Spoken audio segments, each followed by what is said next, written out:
Thanks for tuning in. I'm Sarah Archino, an art history professor at Furman University in Greenville, South Carolina, and today I'll be talking about visual literacy and thinking with images. Art history pedagogy is a field in flux. Partly, this is because of a larger shift to increase geographic and cultural diversity in art classes. Partly, it's a shift to include objects not traditionally considered high art. But we're also experiencing a shift in teaching methods. Even before AI and COVID disruptions, many instructors had begun pivoting from content-based courses to skills-based learning. Increasingly, art historians challenge our students not just to memorize information, but to apply what they are learning in ways that broaden the discipline beyond its canonical roots. This shift to skills-based learning has also opened new opportunities for art history to teach practices that have relevance to learning across disciplinary boundaries, what I'm here to talk about today. My choice to focus on visual literacy is but one example of art historical practice that has broader ramifications. But first, define what is meant by visual literacy, a term that's been employed in lots of different contexts. There is general consensus that it centers on decoding and encoding visual materials, meaning the ability to read and write visual statements. Much of this work has been led by library science, connected to the teaching of broader information literacy. The Association of College and Research Libraries first proposed a set of visual literacy competencies in 2011 to address the cultural importance of visual media. They named it a critical 21st century skill. Yet, art history has yet to claim a position of authority in a transdisciplinary approach to reading visual texts. Today, I'll mostly be addressing image decoding, the set of skills that art historians expect students to develop to read an image as text. I should also note, I'm using the generic term images to refer to any sort of visual material, an artwork, an object. Now, my goal is not to uproot visual literacy from art history or to transform other courses to be more like art history, but rather to infuse visual literacy as a skill set taught across campus, following the model Writing Across the Curriculum, which infused writing instruction in courses in every discipline, with the belief that both the teaching of writing and disciplinary learning is strengthened through this combination. I believe it is possible to similarly create a discipline-agnostic method of teaching with images by addressing and supporting some universal learning bottlenecks. Now, I'll quickly add that the disciplinary potentials which I'll discuss today come in addition to the demonstrated impact of art-based inquiry on the development of secondary, or what you might hear called soft skills. There's a rich constellation of medical, school, and museum partnerships where research suggests that image-based exercises have the potential to do things like cultivate mindfulness, help reduce bias, help increase tolerance for ambiguity, and help avoid premature anchoring or drawing a conclusion too soon. These, of course, are also transdisciplinary benefits, but not the focus of the ways I'll talk about visual literacy today. I began with thinking about student learning through images as I witnessed it in my introductory art history course. This course is often taken by students to satisfy a graduation requirement, so it attracts students from every department on campus, many of whom have little to no prior experience in the arts. And this course has been useful in giving me some insight into how students from non-art majors approach the task of reading images as texts. I've also relied on the Decoding the Disciplines model to help me better understand what I've been expecting students to learn in this introductory course. Decoding the Disciplines, developed by Joan Middendorf and David Pace at Indiana University in the early 2000s, guides instructors through a process of interrogation, thinking about where students experience bottlenecks. places where we, as experts, can often forget that the intellectual moves we make easily are actually skills that need to be taught and learned. By breaking apart these expert moves and thinking more directly about how to model, how to teach, how to assess each step, we can better support student learning. Now, one bottleneck that I've observed in my classroom that relates directly to visual literacy is the difference between naming objects and the subject of a painting. There's often a tendency to get stuck thinking, what's this a picture of? And here, maybe Rene Magritte comes to mind, because his treachery of images reminds us, in a way that might seem really simple, but also a bit jarring, this is not a pipe. Of course, we know that. It's a picture of a pipe. But there is an inclination, right? An easy slippage that happens, particularly in our image-rich environment, where we've learned to easily substitute an icon for the real object. Beyond this bottleneck of just simply naming what is depicted in an artwork, a secondary stoppage, or bottleneck, comes when we ask students to synthesize observations with the artistic choices that have structured our viewing experience.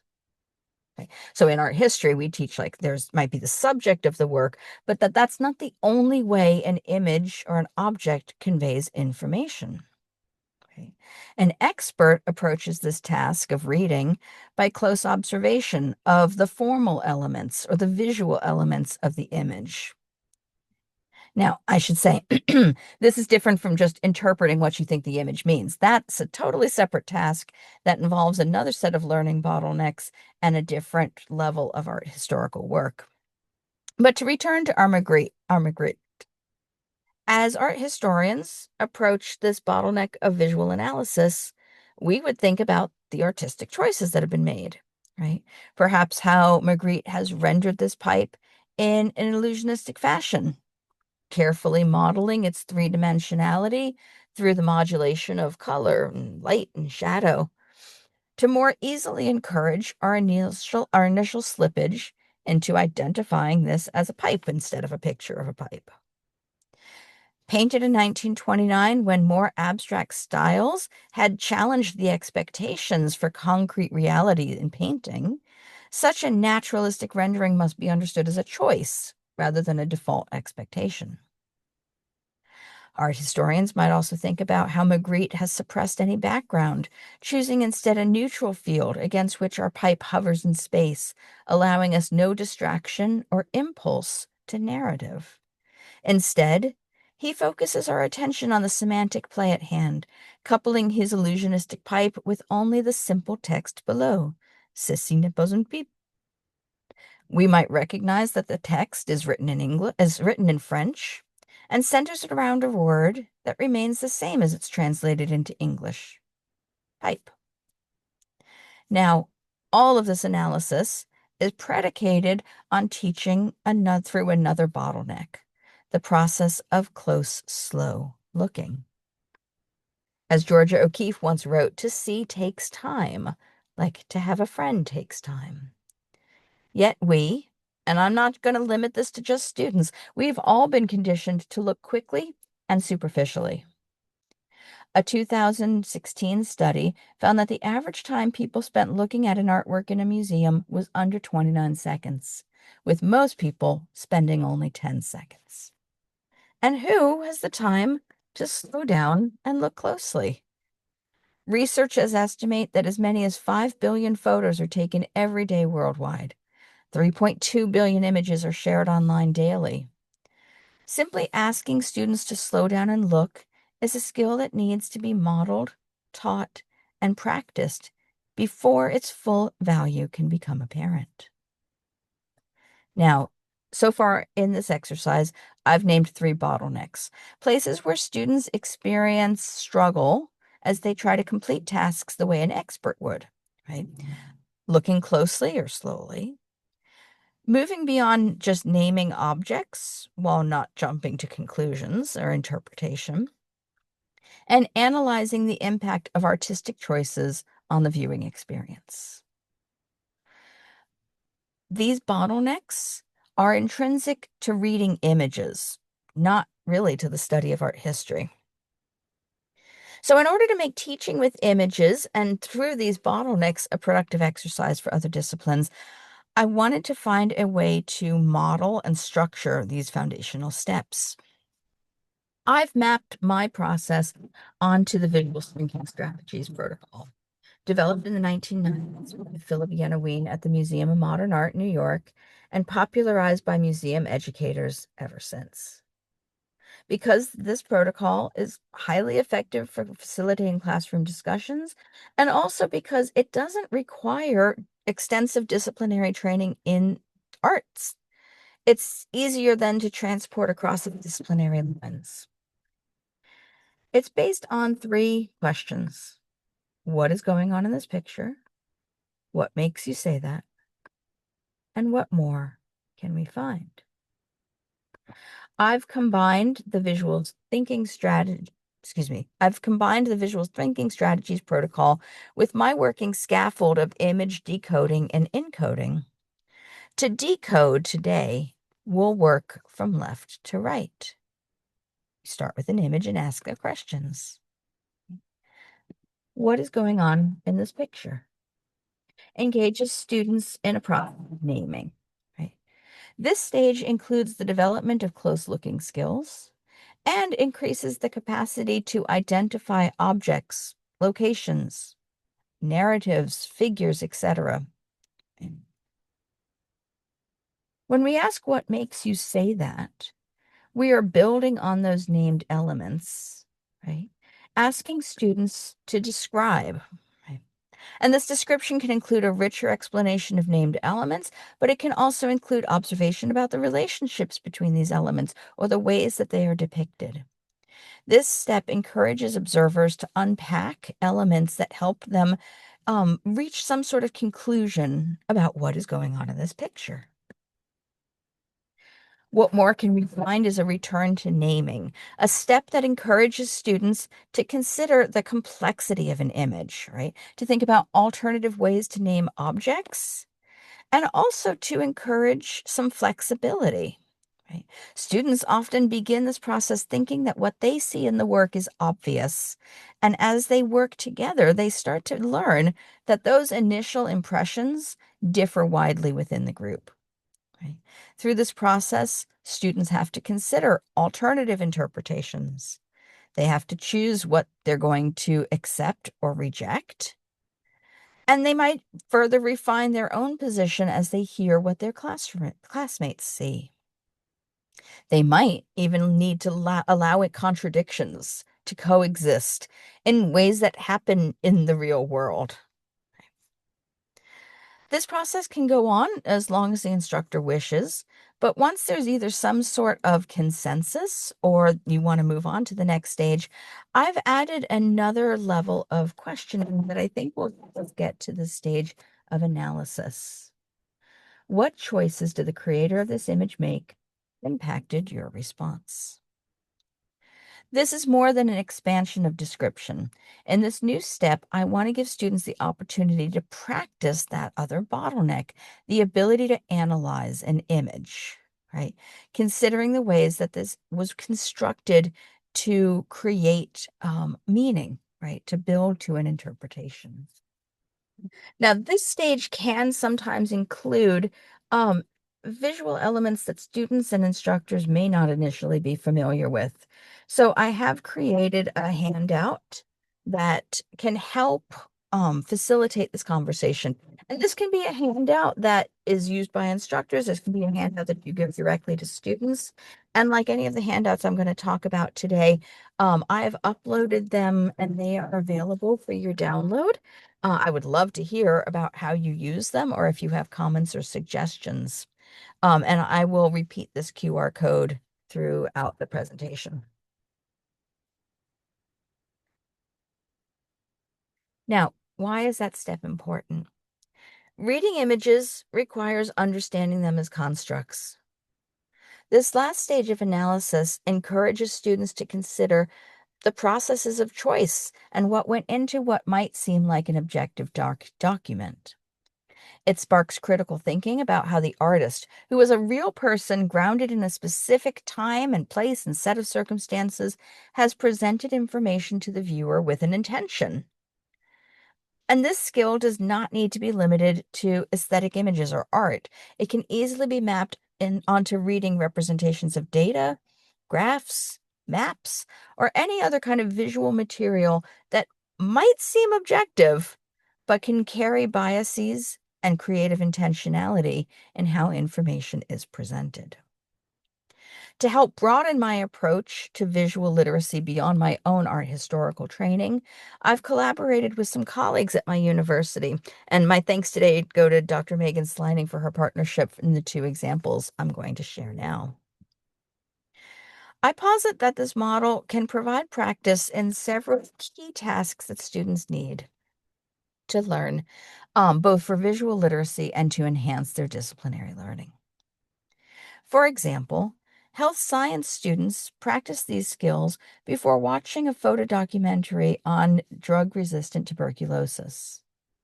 The goal was to better equip them to think about the photographer's process of creating, selecting, and combining the images that made a compelling and empathetic argument for care.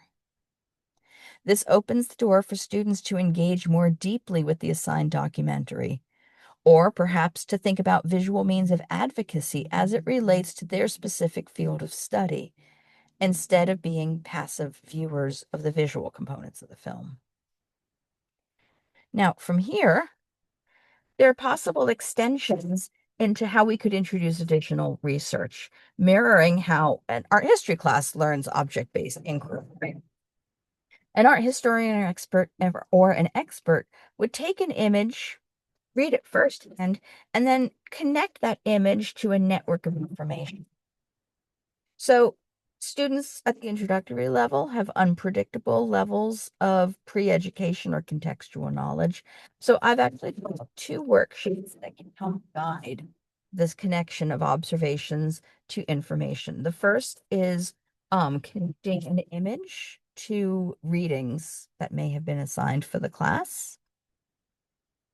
And the second prompts students to think about what kinds of information they would need to collect to confirm or to contextualize their observations.